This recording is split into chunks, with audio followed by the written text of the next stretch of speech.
오늘 말씀의 제목은 선으로 악을 이기는 능력, Power of Overcoming Evil and with Good, 이런 말씀입니다.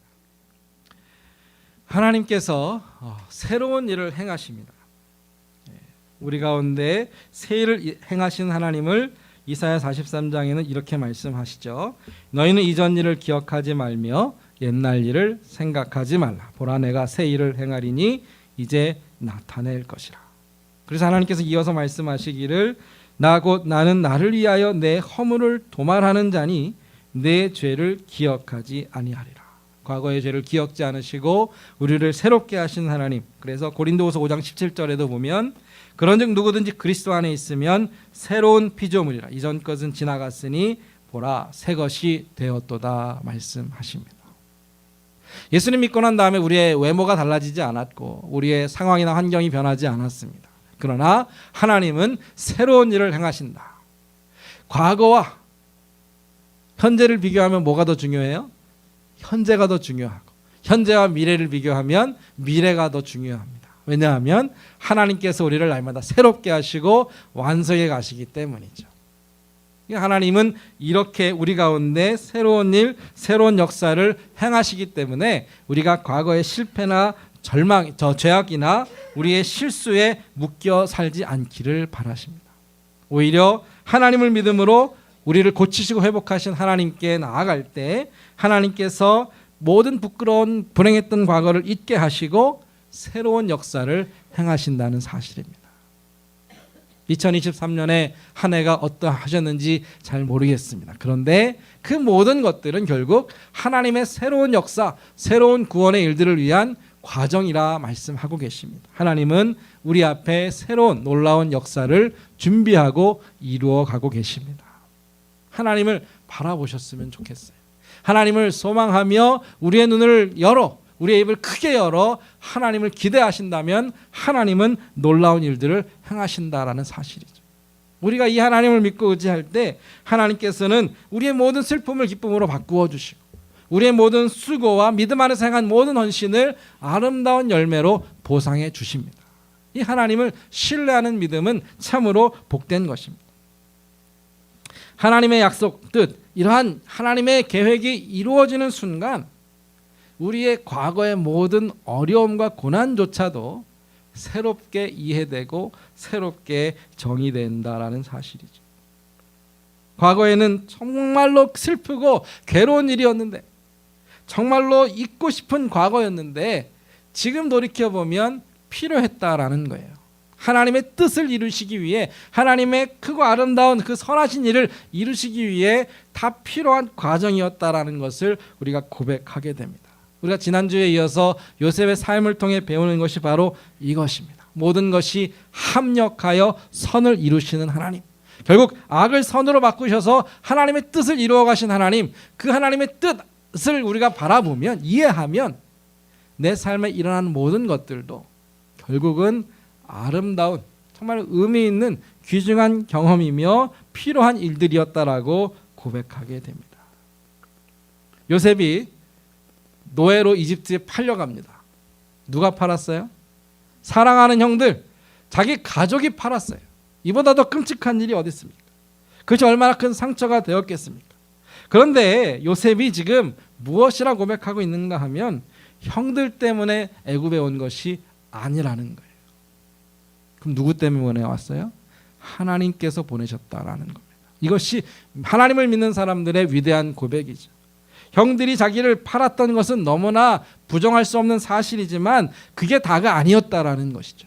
애굽에 와 보니까 하나님께서 준비해 놓으신 또 다른 일들이 기다리고 있어요. 하나님께서도 요셉을 애굽으로 이집트로 보내셔야 할 이유와 목적이 있으셨고 그것은 생명을 구원하시기 위해 요셉 자신뿐 아니라 요셉의 가족들과 세상을 구원하시려는 엄청난 계획이 있으셨는데 형들이 팔았지만 하나님이 그 과정을 인도하셔서 그 악을 선으로 바꾸어 주셨다라는 사실이죠. 그런즉 나를 이리로 보낸 이는 누구예요? 당신들이 아니라 하나님이십니다. 우리 저와 함께 다시 한번 이것을 따라 고백하면 좋겠습니다. 나를 이리로 보낸 이는 당신들이 아니요 하나님이십니다. 이것을 우리의 삶에 적용해 보면 내가 왜 이 자리에서 이 일을 하고 있는가? 믿음으로 고백하면 누구 때문에가 아니고 하나님께서 나를 이 자리에 있게 하셨다. 나의 나 된 것은 오직 하나님의 은혜라는 사실이죠.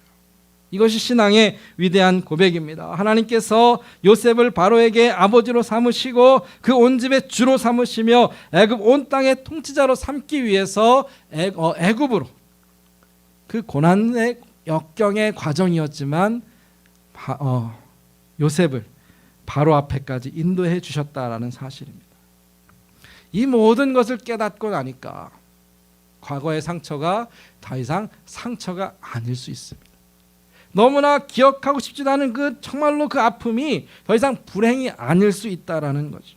모든 것은 그가 겪어야 할 훈련의 과정이며 하나님의 인도하심이었습니다. 그리고 하나님께서 그 모든 것을 다 마친 이후에 허락하신 영광, 그 보상은 과거의 고난을 다 잊기에 충분할 만큼 크고 귀했다라는 사실이죠. 우리가 언제쯤 되면 그 옛날 힘들었던 일들을 편하게 이야기할 수 있을까요? 하나님께서 우리의 삶에 은혜를 주시면 이제는 그 일을 떠올려도 더 이상 아프지 않은 그러한 때가 있습니다.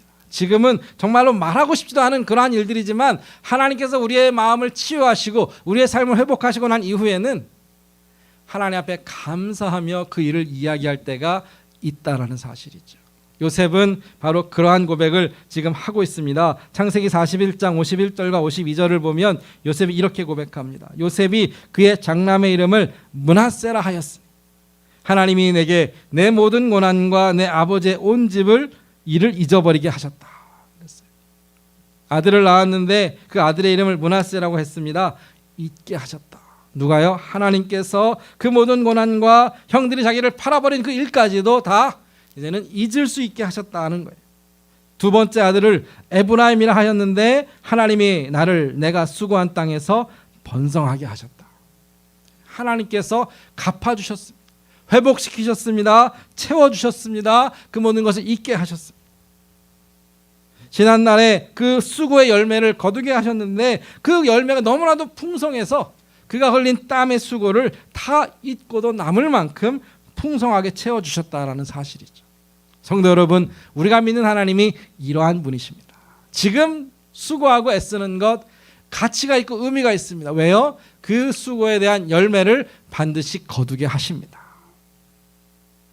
피곤하지 않으면, 우리는 울며 씨를 뿌리지만 피곤하지 않으면 하나님의 때에 거두게 하시는데 30배, 60배, 100배의 아름다운 수확으로 채워주실 것입니다. 믿음으로 하나님 앞에 뿌리는 씨앗, 믿음으로 드리는 헌신이 그처럼 귀하다라는 사실이죠.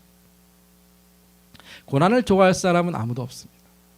그런데 성경은 고난받는 것이 축복이라 그래요. 왜요? 고난 이후에 아름다운 결과가 있기 때문에.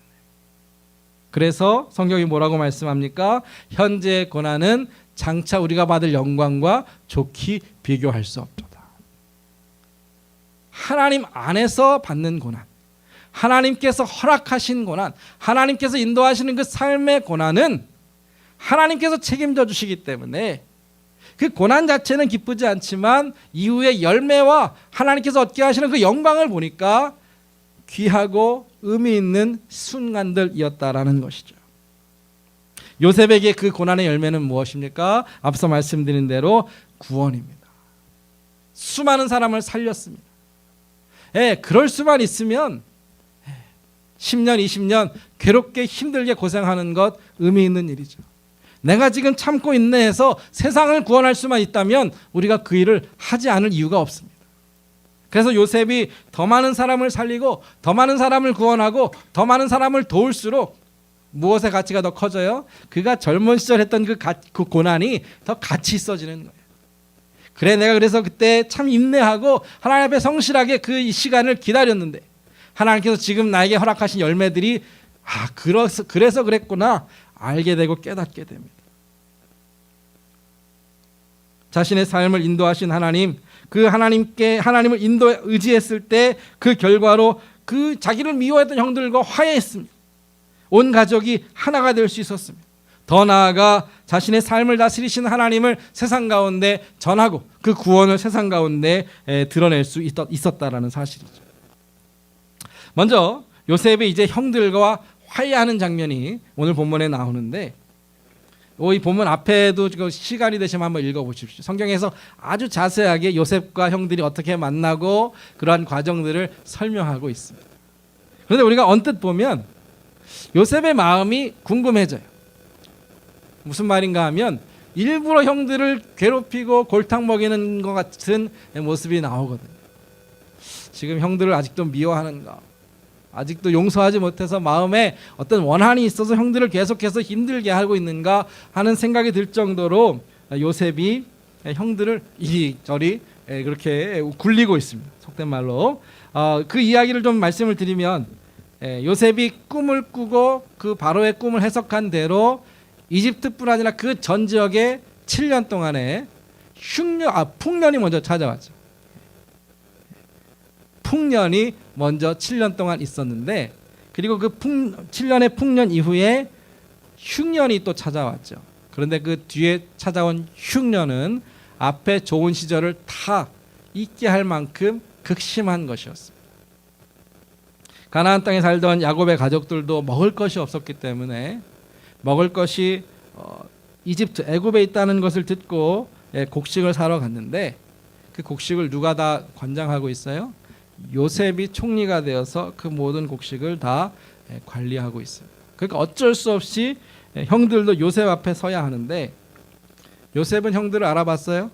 바로 알아보았습니다. 그런데 형들은 저 앞에 있는 높은 분이 자기들의 동생 요셉이라는 사실을 생각도 못하고 요셉을 못 알아봅니다.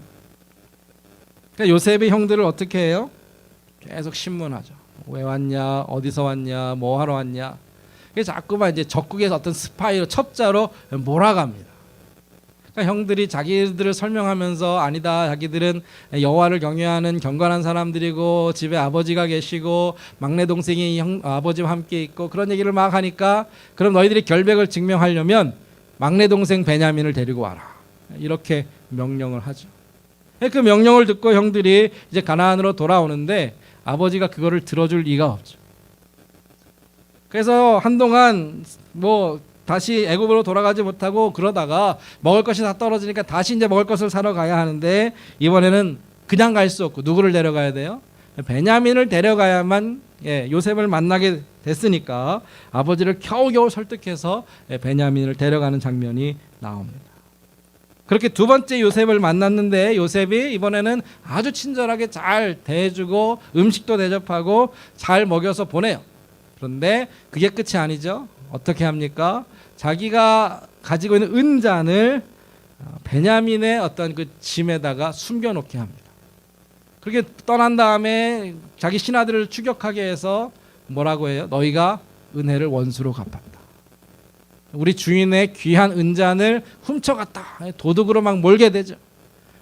그 형들은 당연히 아니라고 하겠죠. 그러면서 만약 누구라도 훔쳐간 범인이 발견되면 그 사람은 당신의 종이 되게 되어도 우리는 정말로 결백합니다, 막 이야기하는데, 그 은잔이 누구에게서 발견돼요?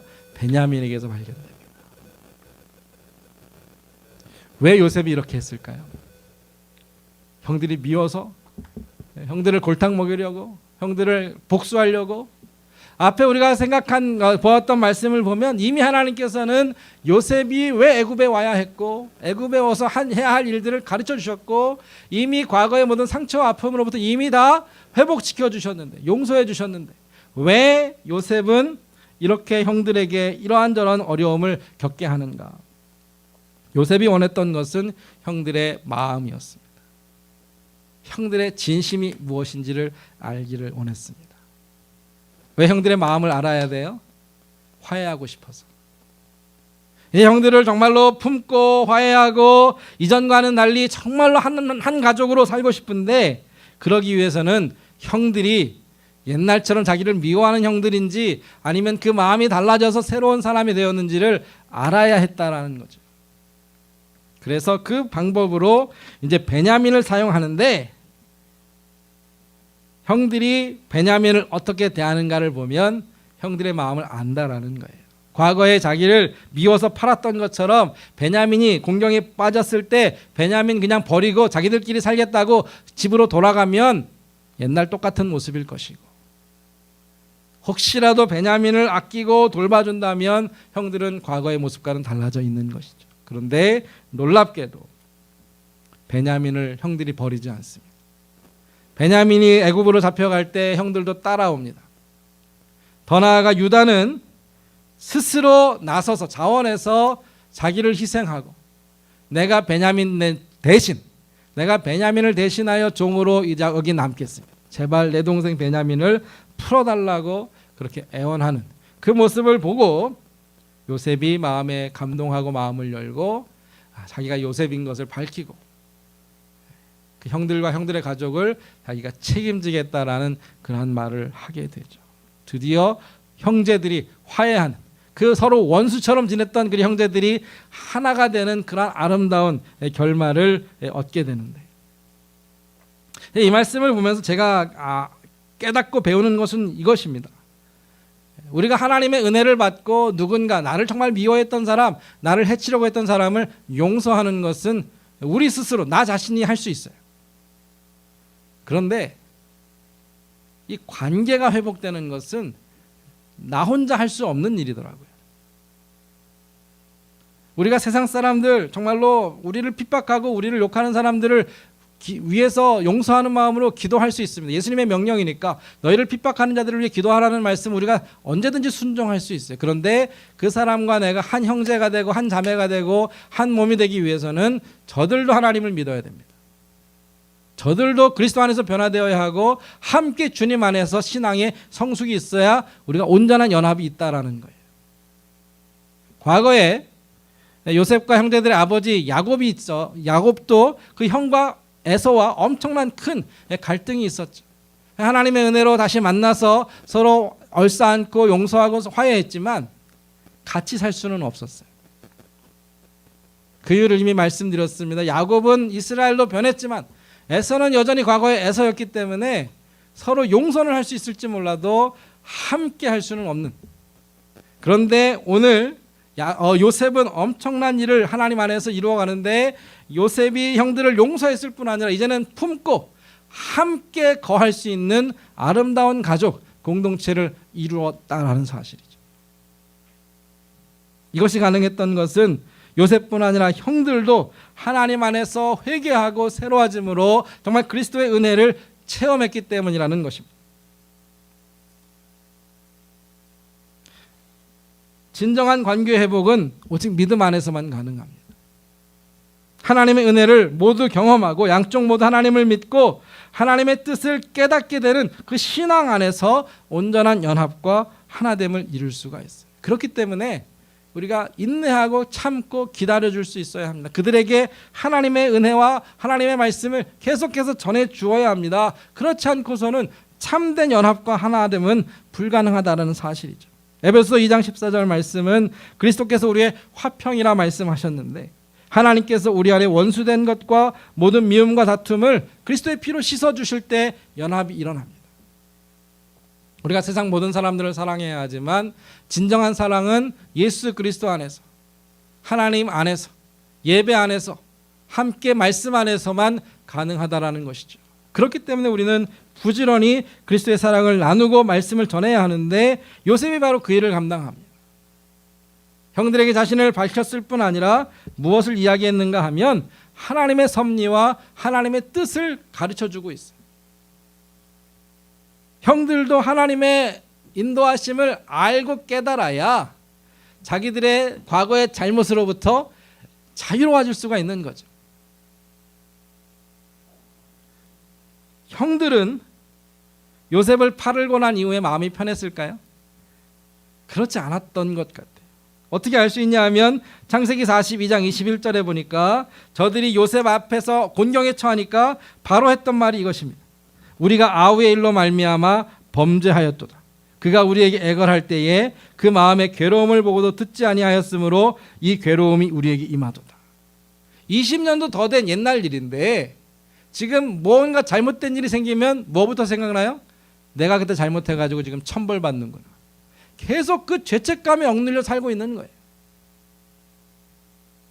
그때 우리가 잘못해서 하나님이 우리를 벌 주셔서 또 어려운 일이 우리에게 있구나. 그런데 그런 형들에게 요셉이 전하는 말씀이 무엇입니까? 형들이 잘못한 것은 맞지만 그러나 하나님께서는 당신들의 악을 선으로 바꾸어 주셨습니다. 우리 앞에 본 말씀이 있죠? 나를 이곳으로 보내신 분은 당신들이 아니라, 형들이 아니라 하나님이십니다. 무슨 말이에요? 더 이상 과거의 잘못에 그냥 잡혀서 살지 말고 이제는 하나님 안에서 용서를 누리고 자유하라는 것을, 이 복음을 지금 형들에게 나누고 있어요. 더 이상 죄책감에 괴로워하지 마십시오. 아버지 야곱이 돌아가신 이후에 형들이 다시 한번 요셉을 찾아왔을 때 한 번 더 이야기합니다. 내가 당신들의 가족을 책임지겠습니다. 더 이상 과거의 잘못으로 인하여 두려워하지 마십시오. 내가 하나님을 대신하리이까. 당신들은 나를 해하려 하였으나 하나님은 그것을 선으로 바꾸사 오늘과 같이 많은 생명을 구원하셨나이다. 내가 애굽에 온 것을 기뻐하십시오. 내가 애굽에 왔기 때문에 우리 모두가 살았습니다라고 형들에게 위로와 평강을 전하는, 요셉을 통해 하나님께서는 요셉의 형들에게도 과거로부터 자유로운 새로운 삶, 은혜의 삶, 자유, 그 하나님의 평강과 자유를 누리는 복된 삶으로 인도하셨다라는 사실입니다. 성도 여러분, 우리가 이 세상에 평화를 전하는 사람들입니다. 하나님께서는 우리가 받은 은혜를 통하여 세상 사람들과, 특별히 우리 주위에 우리와 깨어진 관계에 있는 사람들과 화해하기를 원하시고 회복하기를 원하시는데, 그것이 어떻게 가능합니까? 하나님의 은혜, 하나님의 뜻을 전하고 하나님의 인도하심을 통하여 저들이 했던 그런 악한 일조차도 하나님은 선으로 바꾸신다라는 그 놀라운 복음을 전할 수 있어야 합니다. 우리의 삶이 하나님을 기쁘시게 할 때 무슨 일이 일어나요? 원수까지도 화목하게 하시는 일은 하나님의 역사인 줄 믿으시기 바랍니다. 하나님께서 이러한 평강의 어떤 도구로 우리를 부르셨다라는 사실이죠. 하나님의 구원은 거기서 멈추지 않습니다. 더 나아가 온 세상을 구원하는 데까지 요셉을 사용하시는데, 요셉의 직업이 뭐예요? 정치하는 사람이죠. 당시의 총리, 프라임 미니스터 뭐 이렇게 얘기하나요? 바로 왕이라는, 왕 바로 다음에서 실제로 정치하는, 나라를 다스리는 책임이 요셉에게 있었는데, 정치가로서 세상을 구원하는 일은 무엇일까요? 우리가 상식적으로 이해하는 일일 겁니다. 나라가 위기에 처했을 때, 백성들이 위기에 처했을 때 그 나라를 살리고 백성들을 구원하는 일이 정치가로서 하나님의 구원을 세상에 나타내는 일이겠죠. 그리고 요셉은 그 일을 감당했습니다. 당시의 위기가 뭐예요? 백성들이 다 굶어 죽게 생겼습니다. 엄청난 기근, 나라가 멸망할 만한 그러한 기근에 지금 처해 있는데, 여러분이라면 어떻게 그 백성들을 살리겠습니까? 여러분들이 그 자리에 있어서 그 책임을 가지고 있는 그러한 자리에 있다면 어떻게 이 나라를 살리고 이 백성들을 살리시겠습니까? 이 땅에 어떤 영적인 지도자로서, 성도로서 세상 사람들이 세계에 굶어 죽고 전쟁으로 아니면 기근으로 고통받는 사람들이 있는데, 그 사람들을 우리가 어떻게 살려내겠습니까? 요셉은 하나님의 주시는 비전과 하나님께서 주신 사명을 성실하게 감당하는데, 보여주신 꿈대로 7년의 풍년이 있었습니다. 곡식이 넘쳐나니까 성경에 보면 곡식이 너무 많아서 세기를 포기했다 그랬어요. 자루에 담아서 곡식을 수확을 했는데 세다 포기했어요. 그러니까 곡식값이 폭락을 했겠죠. 사람들이 뭐 그냥 없어도 그만, 있어도 그만, 곡식에 대해서 관심이 없을 만큼 그러한 곡식의 가치가 폭락했는데, 그 남은 곡식을 요셉은 허투루 쓰지 않고 다 모으게 했습니다. 창고에 가득 쌓아서 보관했습니다. 왜요? 그 후에 흉년이 올 것을 알았기 때문이죠. 그래서 실제로 기근이 시작되고 흉년이 왔을 때 식량이 모자라게 되죠. 사람들이 곡식을 찾는데 요셉이 어떻게 해요? 그 곡식을 팔았습니다. 저도 처음에 이 말씀을 들으면, 아니 왜 돈 주고 팔았을까? 그냥 나눠줘도 좋은데. 요셉은 정치가였고 행정가였고 자신의 역할을 한 것이죠. 사람들이 이 곡식에 대한 대가를 지불하게 해서 그 곡식을 계속 가치를 유지했던 거예요. 사람들이 처음에는 돈으로 식량을 샀고 돈이 다 떨어지고 난 이후에는 가축과 식량을 교환했고 마지막에는 아무것도 남지 않은 상태가 됐을 때에 백성들이 다시 요셉을 찾아와서 이렇게 이야기합니다. 우리가 가진 것은 이제 몸과 땅밖에 없는데 이것을 우리가 저당 잡힐 테니까 이것을 바로 왕에게 우리가 다 바칠 테니까 우리에게 먹을 것 좀 주십시오. 이 말을 듣고 요셉이 이제 새로운 법을 제정하는데 그 이집트의 토지법을 만들게 됩니다. 그래서 모든 토지가 나라에 또는 왕에 속해 있는 것으로 하고 토지에 대한 세금을 바치게 하는데 세금의 비율이 수학의 5분의 1. 모든 땅의 5분의 1을 소득을 나라에 바치고 나머지 80%는 자신들이 사용할 수 있도록 그러한 법을 제정하죠. 대신 바로 왕은 정부는 백성들에게 식량과 농사에 필요한 종자를 제공하고 그들을 재난에서 구원할 책임을 지게 합니다. 당시에 어떠한 그러한 정치 상황이나 지금 상황을 그대로 대입해서 지금의 경제 원리나 정치 원리를 그대로 가지고 평가하는 것은 불가능하겠지만 요셉은 당시에 그 위기를 극복할 수 있는 사회 제도와 또 지도력과 어떠한 방법들을 최대한 동원해서 백성들을 살렸고 나라를 위기에서 구원했다라는 거예요. 요셉이 잘했는지 잘못했는지는 백성들의 평가에 나와 있습니다. 창세기 47장 25절에 보니까 백성들이 요셉에게 이렇게 말했죠. 주께서 우리를 살리셨사오니 우리가 주께 은혜를 입고 바로의 종이 되겠나이다. 백성들이 요셉에게 당신이 우리를 살렸습니다. 우리를 이 위기에서 구원해내었습니다. 그런데 요셉에게 따라붙는 칭호가 뭐예요? 하나님의 영이 함께하는, 하나님이 함께하는 사람. 하나님을 경외하고 하나님을 믿는 백성의 지도자가 그 모든 위기에서 백성들을 구원해 살렸다라는 것을 모두가 인정할 만한 일을 요셉이 감당했는데 그 일은 어떻게 가능했어요? 하나님께서 미리 주신 비전과 사명을 따라 요셉이 그 모든 과정들을 성실하게 인내하며 견뎠을 때 하나님께서 결국은 그러한 영광스러운 자리까지 이르게 하셨다라는 거죠. 하나님의 그 뜻, 하나님께서 우리 한 사람 한 사람에게 허락하시는 기대하시는 그러한 하나님의 계획은 사실 우리의 생각으로 다 담을 수 없을 만큼 큰 것입니다. 우리 어린 자녀들이 지금 이렇게 성장하고 있는데 이 아이들이 커서 하나님의 어떠한 일을 감당할지 우리도 기도하지만 우리가 다 감당하고 담아낼 수 없을 만큼 하나님은 크고 놀라운 뜻을 갖고 계신 줄로 믿습니다. 그런데 그 꿈의 크기가 뭘 결정해요?